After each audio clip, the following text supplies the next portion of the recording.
Shadow Filler adalah anime tentang seorang pahlawan healer yang tersakiti gitu. Ceritanya ini ditulis sama orang yang namanya Rui Sukio, orang yang sama yang nulis cerita anime pembunuh bayaran yang masuk isekai itu. Dan entah kenapa, satu-satunya foto nih orang yang bisa gue temuin di internet itu cuman pas dia pakai baju furry doang anjing, yang diambil dari video interviewnya The Anime Man. Banyak banget orang-orang yang ngebahas anime ini pas awal perilisannya, gara-gara anime ini tuh kayak mencoba buat ngebawain sesuatu hal yang baru gitu. Tapi pastinya hal yang baru itu belum tentu selalu jadi hal yang baik, karena jelas-jelas anime ini tuh jauh banget dari kata-kata baik anjing. Buat kalian yang gak tahu sama sekali tentang anime ini tuh sebenarnya anime yang ditaburi bumbu-bumbu adegan 18++ yang lumayan berat banget gitu. Tapi alur ceritanya sama aja kayak anime-anime Sky Harem lainnya. Yang bikin anime ini jadi sorotan itu adalah adegan 18++ yang cocok buat para wibu gunner sama MC-nya yang percaya sama kesetaraan gender. Mungkin kalian penasaran nih, kenapa gue malah bahas anime ini di bulan puasa coba? Batal nanti anjing. Ya sebenarnya nih video tuh kayak komisi cok. Ada yang donate gue di Saweria gitu, nyuruh gue buat ngebahas anime ini. Tapi aman kok, gue nonton versi yang disensornya. Jadi tiap ada scene kayak gitu, mereka cuma nunjukin gambar yang diem aja gitu. Lama banget lagi, gak ada dialognya pula. Jadi gue skip aja bagian kayak gitunya. Terus apa nih hubungan anime ini sama balas dendam? Nah, mulai dari sini gue bakalan ngasih tahu kalian tentang cerita anime ini sama hal-hal di anime ini yang menurut gue agak goblok. Jadi anime ini nyeritain tentang Kearu, orang yang di suatu malam terpilih buat menjadi seorang pahlawan. Besoknya, dia langsung dijemput sama putri kerajaan yang jadi pahlawan juga, namanya Flare. Dan dia ngajak Kearu buat mengalahkan Raja Iblis gitu. Sebelumnya dia gak tahu kalau orang-orang di kerajaan ini tuh lebih busuk daripada Raja Iblis itu sendiri. Perbudakan, penculikan, pemerkosaan, dan diskriminasi terhadap para demi-human itu udah banyak dilakuin sama rakyatnya. Terus dia dikasih tahu kalau kekuatan dia yang bangkit itu adalah kekuatan seorang healer. Pas tahu itu, si Flare malah kecewa dan ngerasa jijik sama dia. Mungkin gara-gara dia mikir kalau healer itu gak bakalan berguna. Pekerjaan pertama si Kearu itu adalah buat nyembuhin seorang kesatria yang kehilangan tangannya di medan perang, namanya Kureha. Dan pas dia nyembuhin tangan itu, segala rasa kesakitan yang Kureha rasain pas kehilangan tangan itu malah dirasain sama Kearu juga. Tapi sebagai gantinya, dia juga bisa dapat kekuatan mereka. Tapi itu bikin dia trauma, jadi dia gak mau buat pakai kekuatannya lagi. Abis ini, si Flare malah punya ide kayak gini, gak guna nih orang, mending kita pakai aja sperma dia. Cairan kenikmatan dia itu entah gimana bisa ngasih orang lain kekuatan loh. Dia langsung diperkaos sama cewek-cewek di seluruh istana. Kalian wibu gak bener mungkin pada mikir kalau ini tuh enak. Kagak, soalnya cowok-cowok juga ikutan anjing. Jadi kegunaan dia sebagai pahlawan itu cuma buat diperas aja kayak sapi. Dia dikasih obat yang bikin dia gak waras, disiksa, dipukulin terus gitu. Dan di perjalanan dia buat ngelawan Raja Iblis juga sama aja. Dia terus-terusan disiksa sama anggota partinya. Sampai akhirnya mereka ngelawan Raja Iblis. Tapi mereka malah kewalahan pas ngelawannya. Dan cuma tersisa si Kearu yang masih berdiri. Selama ini dia pura-pura jadi orang gila, tapi dia sebenarnya adalah beliau Aizen yang udah nunggu-nunggu kesempatan ini dari dulu. Jadi dia ngegunain semua skill yang dia dapetin berkat kekuatan healnya dan berhasil mengalahkan sang Raja Iblis. Pas Raja Iblis itu mati, ternyata dia punya batu filsuf yang katanya bisa dipakai buat menaklukkan dunia. Dan Kearu ngegunain batu itu buat ngulang waktu, buat balas dendam ke semua orang yang udah nyakitin dia. Dia ngulangin semua penderitaan itu lagi demi berhasil ngejadiin Flare sebagai budaknya.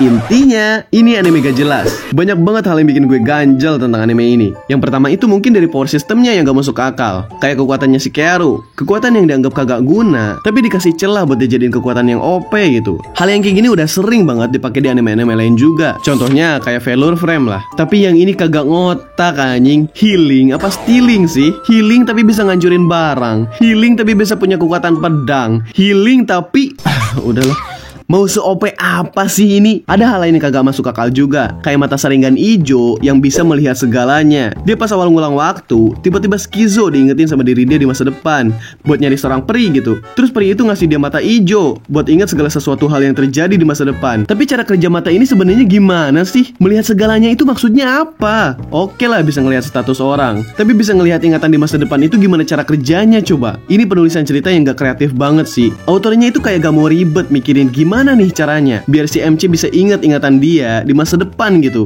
Terus sperma pahlawan bisa ngasih kekuatan itu logikanya di mana, cok? Sekali lagi, penulisan yang kagak kreatif. Ini cuma dijadiin alasan buat nempelin adegan di anime ini. Udah, gitu aja. Kayak pas dia ketemu Setsuna, si cewek setengah serigala yang satu marga sama Mas Roger Sumatera. Jika hey Free, kalau mau kekuatan, minum sperma Aku, what the fuck man? Tapi si Satsuna ujung-ujungnya mah nurut aja tuh. Hal lain yang gue gak suka itu karakternya yang bener-bener kelewatan busuk sampai ubun-ubun. Sampai-sampai bikin mereka jadi kayak orang bego anjir. Gak ada karakter yang bye-bye di anime ini. Bahkan NPC-nya aja kayak gitu. Contohnya kayak pas tentara kerajaan mau eksekusi warga desanya Shikamaru gara-gara dia dituduh sebagai pembunuh Flare, sang putri kerajaan. Mereka pada nyorakin tuh, "Weh, ayo bunuh warga desa tidak bersalah ini."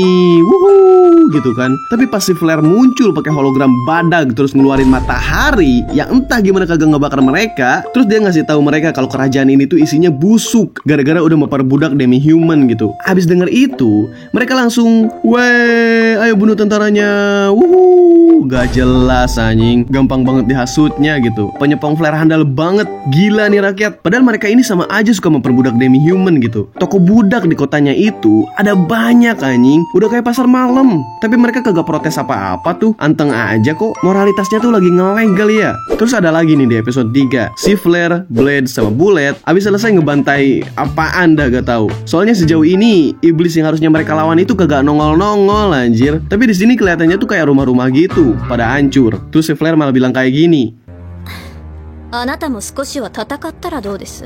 まったく何の役にも立たないクズ犬が。 Lah, yang bikin nih orang jadi kecanduan obat sampai gila itu siapa hayo? Hah? Dia udah gak punya kesadaran apa-apa gara-gara dicekokin obat mulu sama lu anjing. Terus lu nyalahin dia kalau dia gak bisa ngapa-ngapain gitu. Lah, ini anime kenapa sih? Tapi walaupun anime ini gue jelek-jelekin dari tadi, entah kenapa gue enjoy aja gitu nontonnya. Biasanya gue kalau nonton anime yang kayak gini tuh malas banget sumpah. Tapi yang ini kok lumayan seru gitu. Bukan ya, ini bukan gara-gara adegan yang kayak gitunya. Gue tadi udah bilang kan kalau gue itu nontonnya versi yang disensor gitu. Jadi gue gak bisa lihat apa-apa, cok. Intinya, walaupun anime ini jelek, gue enjoy aja nontonnya.